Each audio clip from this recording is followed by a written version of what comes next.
ચાલો આપણે કીબોર્ડ અને માઉસનું અનબોક્સિંગ કરીએ. આ છે માઉસ, આ છે કીબોર્ડ, આ છે ડેટા કેબલ અને આ છે ડોંગલ. આ છે કીબોર્ડની સ્વિચ, એ ઓન કરીને માઉસની ઓન કરીશું અને ફોનમાં કનેક્ટ કરીશું. આપણું કીબોર્ડ અને માઉસ મોબાઈલ જોડે કનેક્ટ થઈ ગયું છે. જોઈ શકો છો તમે કે આ યુટ્યુબ છે. યુટ્યુબને ચાલુ કરીએ આપણે.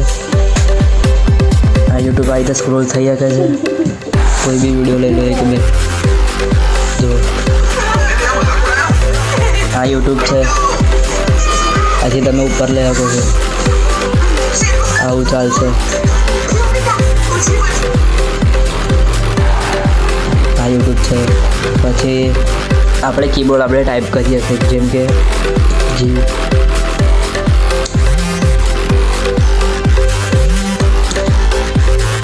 જેમીને લખીએ આપણે.